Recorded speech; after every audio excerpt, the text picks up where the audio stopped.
हे अम्बे रानी, जो हमारी वीडियो देख रहे हैं, उनके घर में सदैव अपना स्थान बनाए रखना, उनकी झोली खुशियों से भर देना। जय माता दी। दोस्तों, 2024 में इस बार मां दुर्गा चैत्र नवरात्रि में घोड़े पर सवार होकर आ रही हैं। इसे छत्रभंगे स्तुरंगम कहा जाता है, यानी माता रानी जब घोड़े पर सवार होकर आती हैं तो इसे शुभ नहीं माना जाता है। ज्योतिष शास्त्र के अनुसार देवी जब घोड़े पर सवार होकर आती हैं तो समाज और राजनीति में बड़ी उथल पुथल होती है। मान्यताओं के अनुसार अगर चैत्र नवरात्रि पर यदि माता दुर्गा घोड़े पर नहीं बल्कि हाथी पर होगा सवार होकर आती है तो मान्यता है कि माता दुर्गा का हाथी पर सवार होकर आना बहुत ही शुभ और कल्याणकारी माना जाता है।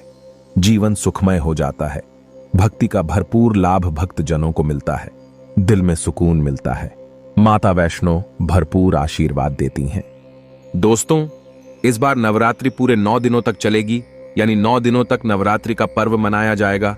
ना एक भी दिन कम, ना एक भी दिन ज्यादा, पूरे 9 दिनों तक चलेगी। माता वैष्णो की पूजा, मां शेरावाली की विशेष रूप से पूजा आराधना की जाएगी। चैत्र नवरात्रि का पहला व्रत 9 अप्रैल को रखा जाएगा और अंतिम व्रत 18 अप्रैल मंगलवार के दिन रखा जाएगा और 17 अप्रैल को कन्या पूजन किया जाएगा, जो कि इस दिन नवरात्रि समाप्त हो जाएंगे।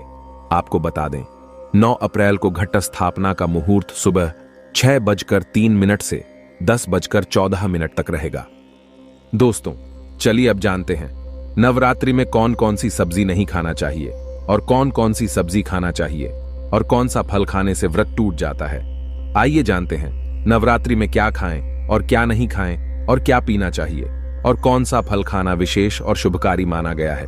आज हम आपको विस्तार से बताएंगे, लेकिन आगे बढ़ने से पहले कमेंट बॉक्स में अपनी राशि जरूर डाल दीजिएगा। यदि हमारे पास आपकी राशि के अनुसार कोई उपाय होगा तो वह आकर हम आपके कमेंट के रिप्लाई में बता देंगे, ताकि आपको राशि के अनुसार फल प्राप्त हो। राशि के अनुसार किया गया कार्य बहुत ही शुभ माना जाता है। मैया वैष्णो रानी बहुत प्रसन्न होती है। कमेंट में लिखें माता रानी। आपका स्वागत है हमारे घर में। जय माता रानी। एक लाइक जरूर करें वैष्णो रानी के लिए, एक लाइक तो बनता है। दोस्तों, शास्त्रों के अनुसार बताए गए व्रत चाहे किसी भी प्रकार के क्यों ना हो, उनसे जुड़े पालनों का नियम करना अति आवश्यक माना जाता है, क्योंकि जो मन के मुताबिक किया जाए वह संघर्ष नहीं कहलाता। कहा जाता है कि मनोकामना को पूर्ण करने के लिए थोड़ा सा संघर्ष यानी कि तपस्या तो करनी ही पड़ती है। इसीलिए ऐसी मान्यता है कि व्रत को पूर्ण विधि विधान से किया जाना चाहिए, तब आपको व्रत का पूर्ण लाभ फल प्राप्त होता है। अति उत्तम और शीघ्र दीर्घायु वरदान प्राप्त होता है। आपकी सभी मनोकामनाएं शीघ्र मैया रानी पूर्ण करती हैं। ऐसे व्यक्ति को मरने के बाद माता रानी के चरणों में स्थान मिलता है। वह सदैव मां की सेवा करता है। ऐसा भक्त स्वर्ग लोक में जाता है।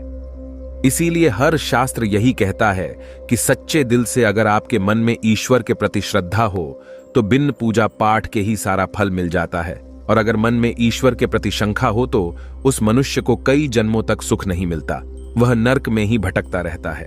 भागवत गीता में भगवान श्री कृष्ण ने स्वयं कहा था, जो मनुष्य सच्चे हृदय से ईश्वर को पुकारता है तो उसका नाता उस शक्ति से जुड़ जाता है जिसे आपने सच्चे हृदय से पुकारा था।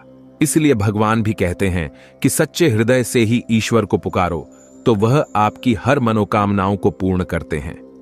दोस्तों, कई लोग ऐसे हैं जो भगवान के सामने घंटों पूजा पाठ करते हैं तथा रोते हैं, फिर भी भगवान उनकी कभी नहीं सुनता। दरअसल जब आप सच्चे मन से ईश्वर को पुकारते ही नहीं है तो भला वो आपकी पुकार कैसे सुनेंगे। दोस्तों, ये तो थी वो बातें जो भक्त और भगवान के बीच की है। अब हम जानते हैं नवरात्रों के दौरान क्या नहीं खाना चाहिए और क्या नहीं पीना चाहिए और कौन सा फल खाने से व्रत संपूर्ण और सफल हो जाता है। दोस्तों, हमारे चैनल को सब्सक्राइब जरूर करें और इस बेल आइकन को दबाना ना भूलें। तो आइए शुरू करते हैं। दोस्तों, चाहे मर जाना भूलकर भी नवरात्रि के दिनों में पानी पूरी कभी मत खाना, क्योंकि इस दिन कभी कभी बीच में शुक्रवार पड़ जाता है और शुक्रवार को मां संतोषी का बार कहा जाता है। माता संतोषी खट्टी चीज खाने वाले व्यक्ति से हमेशा क्रोधित रहती है, नाराज रहती है, क्योंकि नवरात्रों में माता संतोषी जागृत अवस्था में हो जाती है। माता संतोषी की शक्ति नवरात्रों में कई करोड़ गुना बढ़ जाती है। नवरात्रों में जब शुक्रवार पड़ जाए तो इमली नहीं खाना चाहिए। माता संतोषी रुष्ट हो सकती हैं, आपको दंड दे सकती हैं। नींबू नहीं खाना चाहिए। वैसे तो नवरात्रि के व्रत में नींबू खा लेना चाहिए, पर अगर शुक्रवार हो तो माता संतोषी के क्रोध से बचने के लिए नींबू नहीं खाना है। इस दिन नींबू का त्याग करना चाहिए। दोस्तों, पानी पूरी क्यों नहीं खाना चाहिए? क्योंकि उसमें लहसुन प्याज होता है और खट्टा भी होता है, जो व्रत को भंग कर सकता है, पाप लग सकता है।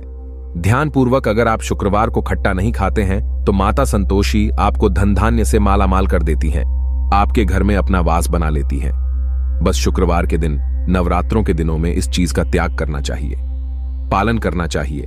नवरात्रों में लहसुन प्याज और खट्टा, फिर चाहे आपने व्रत भी नहीं रखा है, फिर भी आपको शुक्रवार के दिन या अन्य दिनों में लहसुन प्याज नहीं खाना चाहिए। लेकिन हां, पानी पूरी आप खा सकते हैं, वो भी जब नवरात्रि समाप्त हो जाए। दोस्तों, वीडियो को लाइक जरूर करें। आपका एक लाइक माता रानी को अति प्रिय है, माता रानी को अच्छा लगेगा, इसलिए मां के लिए एक लाइक तो बनता है, माता रानी को नकारना नहीं चाहिए। दोस्तों, नवरात्रि के दिन सेब जरूर खाना चाहिए। शास्त्रों में बताया जाता है कि भगवान के भोग में सेब आदि जरूर अर्पित किया जाता है। अगर आपका व्रत है तो आपको सेब जरूर खाना चाहिए। केला, पपीता, तरबूज और मीठे अंगूर जरूर खाना चाहिए। इन फलों से व्रतधारी को शक्ति मिलती है और व्रत संपूर्ण हो जाता है। शास्त्रों में बताया जाता है कि नवरात्रों के दिनों में सीताफल जरूर खाना चाहिए। सीताफल खाने से 20 ऐसी बीमारियां हैं जो खत्म हो जाती हैं। माना जाता है नवरात्रों के दिनों में सीताफल का घर में प्रवेश होना बड़ा ही शुभ माना गया है। सीताफल खाने से नवरात्रि का व्रत सफल हो जाता है, क्योंकि इसमें माता सीता का आशीर्वाद मिला हुआ होता है। माना जाता है भगवान राम के वनवास के दौड़ में माता सीता ने यही फल खाया था। नवरात्रि के दौरान इसे जो भी खाता है उसे दुखों का सामना नहीं करना पड़ता।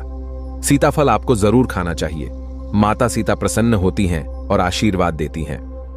दोस्तों, नवरात्रों में तेल की तली हुई हरी मिर्च खा सकते हैं, लेकिन कम मात्रा में खाना है। व्रत के दौरान ज्यादा तीखा नहीं खाना चाहिए। व्रत में तीखा खाने से व्रतधारी की जो पेट की आंतें होती हैं उसमें जख्म हो सकते हैं। क्योंकि इस दौरान हम व्रत का पालन करते हैं तो हमारे पेट में कुछ नहीं होता, इसीलिए हल्का खाना खाना सर्वोप्रिय और उत्तम माना जाता है। व्रतधारी को रसीले आलू अवश्य खाना चाहिए। इससे हमारे शरीर में ऊर्जा की भरपूर जरूरत जो होती है पूरी हो जाती है। आप आलू का पानी पी सकते हैं, रसीले आलू जरूर खाना चाहिए। दोस्तों, नवरात्रों में भिंडी की सब्जी जरूर खाना चाहिए। भिंडी में कई ऐसे पोषक तत्व होते हैं जो हमारी हड्डियों को मजबूत बनाते हैं, तथा नवरात्रों में बैगन की सब्जी जरूर खाना चाहिए। लेकिन याद रहे, जब नवरात्रों में सोमवार पड़ जाए तो बैगन की सब्जी मत खाना, पाप लगेगा। नवरात्रों में सब्जी में हरा धनिया जरूर डालना चाहिए। हरे धनिये से भी व्रतधारी को पोषक तत्व मिलते हैं। नवरात्रों में हरा धनिया अवश्य खाएं, इससे जो शुगर लेवल होगा वह कम हो जाएगा। नवरात्रों में रिफाइंड का तेल और सरसों का तेल भूलकर भी व्रत के दौरान नहीं खाना चाहिए। मूंगफली का तेल और देसी घी और गोले का तेल खाना अच्छा माना जाता है। दोस्तों, नवरात्रों में व्रतधारी को डब्बा बंद लस्सी, डब्बा बंद जूस नहीं पीना चाहिए। उसमें कई केमिकल मिले होते हैं जिसके कारण आपका व्रत टूट सकता है।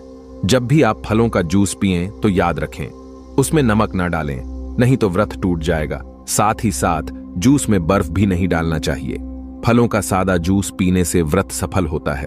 दोस्तों, नवरात्रि के दौरान सिंघाड़े का आटा या कुट्टू का आटा खाने से पहले यह देख लें कि आटा पुराना नहीं होना चाहिए, क्योंकि पुराने आटे में कीड़े वगैरह पड़ जाते हैं जिसके कारण आपका व्रत टूट सकता है। क्योंकि ये छोटे छोटे कीड़े हमें दिखाई नहीं देते और आपके मुंह तक पहुंच जाते हैं।